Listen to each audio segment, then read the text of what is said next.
ರಾಜಕಾಲುವೆ ಬಗ್ಗೆ ಮಾಹಿತಿ ಪಡೆದುಕೊಳ್ಳಬೇಕಾದರೆ ಕಂಪನಿಯ ಸಿಬ್ಬಂದಿ ಎಂಟ್ರಿ ಆಗಿದ್ದಾರೆ. ಖಾಸಗಿ ಕಂಪನಿ ಸಿಬ್ಬಂದಿ ವಿರುದ್ಧವಾಗಿ ಡಿಕೆ ಶಿವಕುಮಾರ್ ಸಿಟ್ಟಾಗ್ತಾರೆ. ಅಲ್ಲಿ ಮಾಹಿತಿ ತಗೊಳ್ತಾ ಇದ್ದಾಗಲೇ ಖಾಸಗಿ ಕಂಪನಿ ಸಿಬ್ಬಂದಿ ಅಲ್ಲಿ ಬಂದು ಅವರೇನೋ ಮಾತಾಡೋಕ್ಕೆ ಶುರು ಮಾಡ್ತಾರೆ. ಆಗ ಡಿಕೆ ಶಿವಕುಮಾರ್ ಅವರಿಗೆ ಕೋಪ ಬಂದಿದೆ. ಅಲ್ಲಿ ಖಾಸಗಿ ಕಂಪನಿ ಸಿಬ್ಬಂದಿ ವಿರುದ್ಧವಾಗಿ ಓವರ್ ಆಗಿ ಏನಾದರೂ ಆಡಿದ್ರೆ, ಅತಿಯಾಗಿ ಯಾರಾದರೂ ಆಡ್ತಾ ಇದ್ದರೆ ಇಲ್ಲಿ ಎಲ್ಲವನ್ನು ಹೊಡೆದು ಬಿಸಾಕ್ಬಿಡ್ತೀನಿ ನಾನು. ದೊಡ್ಡ ಬಿಲ್ಡಿಂಗ್ ಆದರೆ ನೋ ಪ್ರಾಬ್ಲಮ್, ಇಲ್ಲ ಅಂದರೆ ಹೊಡೆದು ಬಿಸಾಕ್ಬಿಡ್ತೀನಿ. ನೀರು ಹರಿಯೋದನ್ನು ನೀನು ಡಿಸೈಡ್ ಮಾಡೋಕ್ಕಾಗಲ್ಲ. ನೀರು ಹರಿಯೋದು ಹೇಗೆ ಹರಿಬೇಕು ಅಂತ ನಾನೇನು ಡಿಸೈಡ್ ಮಾಡೋಕ್ಕಾಗುತ್ತಾ?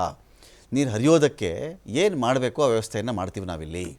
ಮಳೆಗಾಲದಲ್ಲಿ ಸಮಸ್ಯೆ ಆಗದಂತೆ ಗಮನ ಹರಿಸ್ತೇವೆ ಅಂತ ಹೇಳಿ DCM ಹೇಳಿದ್ದಾರೆ.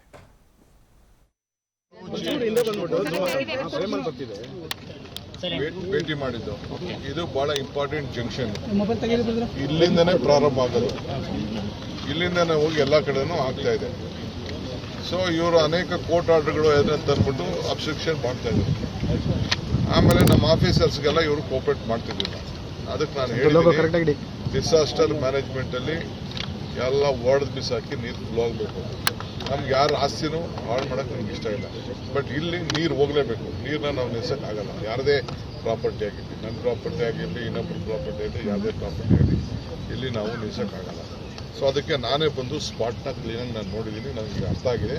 ನನ್ನ ಎದುರುಗಡೆ ಎಲ್ಲರೂ ಒಪ್ಕೊಂಡಿದ್ದಾರೆ ಈಗ. ಸೊ ನಮ್ಮ ಆಫೀಸರ್ಸ್ಗೆ ಇವ್ರ ಹತ್ರ ಕೂತ್ಕೊಂಡು ಮಾತಾಡಿ ಅವ್ರ ಬಿಲ್ಡಿಂಗ್ಗಳನ್ನೇನು ಹೊಡೆದಾಕಕ್ಕೆ ನಮ್ಗೆ ಸದ್ಯಕ್ಕೆ ಇಷ್ಟ ಇಲ್ಲ. ಬಟ್ ನೀರಂತೂ ಹೋಗ್ಬೇಕಲ್ಲ, ನೀರು ಹೋಗೋದಕ್ಕೆ ಅವರು ಸೊಲ್ಯೂಷನ್ ಎಲ್ಲರೂ ಕೊಡಲೇಬೇಕು. ಸೊ ಅದಕ್ಕೆಲ್ಲರೂ ಒಪ್ಕೊಂಡಿದ್ದಾರೆ. ಇನ್ನೊಂದು 2-3 ಪಾಯಿಂಟ್ ಇದೆ. ಆ ಪಾಯಿಂಟ್ ನಾನು ನೋಡ್ತೀನಿ. ನೋಡ್ಬಿಟ್ಟು ಈಗ ಅದನ್ನು ಕೆಲಸ ನಾವು ಮಾಡ್ತೀವಿ. ಯಾಕೆಂದರೆ ಇಲ್ಲಿ ಶುರು ಆಯಿತು ಅಂದರೆ ಕೊನೆಯವರೆಗೂ ಲಾಸ್ಟ್ವರೆಗೂ ತೆಗೆದುಕೊಂಡು ಹೋಗ್ಬೋದು. ಇಲ್ಲೇ ನಿಲ್ಲಿಸ್ಬಿಟ್ಟು ಅಲ್ಲಿ ಮೇಲ್ಗಡೆ ಸಮಸ್ಯೆನ ಪ್ರಾಬ್ಲಮ್ ಆಗ್ತದೆ. ಅದಕ್ಕೆ ಎಲ್ಲರಿಗೂ ಅವ್ರದ್ದೇನಾರಿತ್ತು ನಾವು ಕಾಂಪನ್ಸೇಷನ್ ಕೊಡ್ತೀವಿ. ಸಪೋಸ್ ಅವ್ರು ಕೋರ್ಟ್ ಆರ್ಡ್ರು, ದಾಖಲೆನೋ, ಕೇಸು, ಏನೇನೋ ಮಾಡ್ಕೊಂಡಿದ್ದಾರೆ, ಅದಕ್ಕೆಲ್ಲ ಏನು ಬೇಕಾದ್ರೆ ಕಾಂಪನ್ಸೇಷನ್ ಕೊಡ್ತೀವಿ. ಸೊ ಕಾನೂನು ಪ್ರಕಾರ, ಯಾಕೆಂದರೆ ಇಲ್ಲಿ ಭಾಳ ದೊಡ್ಡ ಕೆರೆ, ಇಲ್ಲಿಂದ ನಾಗವಾರ